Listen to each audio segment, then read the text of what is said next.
I think that we can start right off, if you don't mind, yeah? Yeah, absolutely. So can you tell us your name and a little bit about your organization? Sure. My name is Anika Manzoor. I'm the executive director and co-founder of the Youth Activism Project. We were actually co-founded a long time ago in 2004 when I was 12 years old, so kind of dating myself. But essentially, it was a coalition of adults and young people who thought that there's no minimum age for leadership. And we basically created this organization in the DC area to support local activists. Primarily, we started off on international development issues, particularly girls' education. That was an issue that I was passionate about. And now we're kind of grown to an organization where we support young people, specifically in high school, all across the country, to create advocacy and organizing campaigns on issues that they care about. Great, thank you. So how are like different ways that you help like teens get a voice or young adults? Yeah, absolutely. So when teens sign up with us, we basically kind of do a welcome call to kind of figure out what their interests are and what kind of support that they need from us. And then following that, we have a series of webinars, conference calls. We do a lot of strategizing calls, particularly on the issues of education and mental health. But we also help a lot of folks do climate justice work, and we connect activists with each other and also provide one-on-one support as well. Great, thank you. So with everything you do, I know you build a lot of teams up, etc. But how is like climate change an important subject, and why do you think it's important to get more awareness on this subject and take action? Yeah, absolutely. I mean, we fundamentally believe that climate change is the existential crisis, right, for everyone, not just young people. But your generation and my generation, I'm part of the millennial demographic, we are experiencing the worst of it, right? And we're the ones that are kind of the most aware about the effects of the crisis. And so it's really about our future, and clearly young people have shown how, like, adults, older adults they're not doing much on the issue, right? They've been failing in their leadership. And folks like Greta Thunberg and water protectors and a lot of indigenous rights activists, like they've been really on the forefront of these are all young activists too. They've been on the forefront of this issue. And so it's super important. That's great. We need to follow their example because there are still a lot of young folks that are kind of on the sidelines of this issue. And if we can really have a strong mobilizing force, which a lot of you guys are working on that right now, right? That's what Fridays for Future is all about. Every time you do a strike, it gets bigger and bigger and bigger.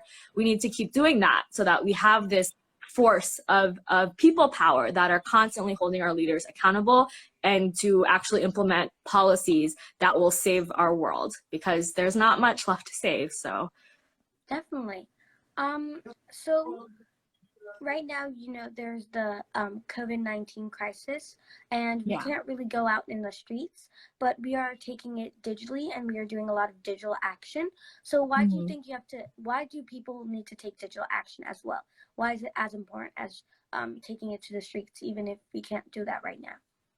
Yeah, that's a great question. I think a lot of people give a bad rep to digital organizing. And I think sometimes that bad rep comes from the fact that people think that that's the only thing that needs to be done. It's definitely not. But in the midst of this crisis, we can really use digital organizing to not lose momentum, first of all, because that's the biggest killer of campaigns, of organizing campaigns. If you lose momentum, if people, if there are not actions and activities going on, people lose interest and they forget about the issue. So first and foremost, we need to do these kinds of digital strikes and digital actions to maintain the momentum. The other really great thing about digital mobilizing is that it allows you to reach so much more people with fewer resources than there is with kind of like in-person organizing, right? So it's a great opportunity to kind of raise awareness and create a community of people that are actually caring about this issue. So there are a lot of great reasons to organize digitally, and particularly during this crisis, it's actually imperative, in my opinion. Thank you. And what do you think about community building and building each other up? Because in this movement, we really want to build each other up, because everything is related to each other, and everyone, all activists want to build each other up. So what do you say about that? What do you think about that? Yeah, absolutely. I agree with you. I think building each other up is so important. I think one of the things that we see a lot in activism is that in like community organizing, but I think more so in activism, is when kind of you focus on one leader and you're focusing. I'm really sorry if there's like background noise, by the way. You know, like it's coronavirus, everyone's like everyone's in the house doing conference calls and things. So so building each other up, I think, is really important, showing support, because it kind of reifies this whole notion of like, it's not just about one person, it's about all of us. Like we're all needed to fight in this fight. Like we all need to be humble and listen to each other and not be competitive, right? Like we need to you know, we need to support each other, right? Because there's strength in numbers, right? Like that phrase, and we go further together, right? So, and I think that's another reason for this kind of idea of building each other up, and why it's important specifically for young activists, is because I think there are a lot of young folks that feel like, you know, no one cares about what they have to say. You know, I felt like that when I got started in activism. I didn't get started because I thought there was something that was like, I felt like I had the power to change the world. I got started because there was an adult that built me up and that said that I had some power, right? And so I think the more we can do that for young activists, the more that we can tell them like, hey, you just need to learn a couple of things, and it's really, really easy to learn, and takes a bit of courage, but you know, you're capable of so much more than you realize. So, so that point I think is especially important for young activists. Definitely. Thank you so much. I'm going to say one other question, but before that, does anybody in the audience have any questions? So I'm just going to wait, and I'm going to say the question. If anybody in the audience has any questions, please tell us. So we talked a lot about building, etc. And what do you have to say to people who are scared to start in the movement, or who have been thrown down by other people who are telling them no, that it's not useful to do this? What do you have to say to them to build each other up?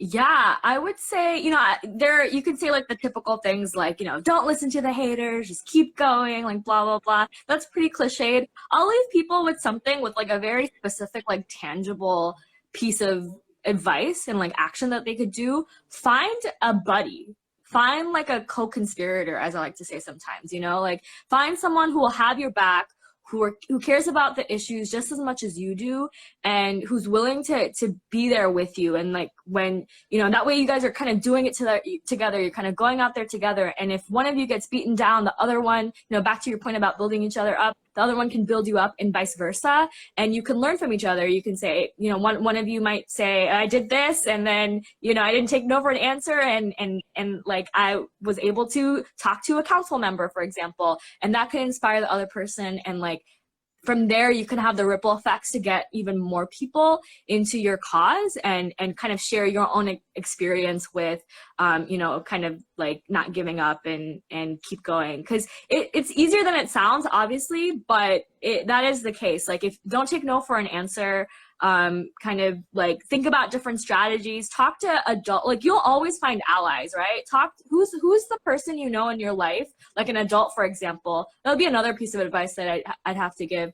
Find like a solid adult ally, someone who like isn't condescending to you, but actually cares about what you have to say, values your ideas and perspectives, and actually like treats you like an equal. Find that person in your life. Even if they're not involved with the climate justice movement, they'll provide you with some tips on how to deal with other adults, for example, because I think that's where most of the problem comes from, where other adults are telling young people like, stay in your lane, like what are you talking about, you don't know what you're talking about. So ignore all of that. Easier said than done, so get allies to back you up as well. Great. Oh my god, thank you so much. That, like, yeah, thank you for teaching us a little bit about like building each other up. And that is like one of the most important things in the climate movement and in any movement, to build each other up, to get communications, to never let the haters get to you. I know, like, a little cliche, but it's true. And thank you so much. So I haven't seen any questions in the audience, but do you have anything else that you want to share, or? Yeah, I just say to all of you young folks that are doing not just climate justice work, but any kind of social justice work in your communities, you're doing amazing. We'd love to feature your work, so please reach out. DM us. We're a UACT project on all social media, but our organization is called the Youth Activism Project. So just to clarify that potential confusion. But yeah, y'all are amazing. You inspire me. Seriously. My generation, when we were teens, we were not like this. So, and I feel like, let's keep building this movement and let's do this together. Thank you so much. Absolutely. Bye. Bye. Happy Earth Day. You too. Bye.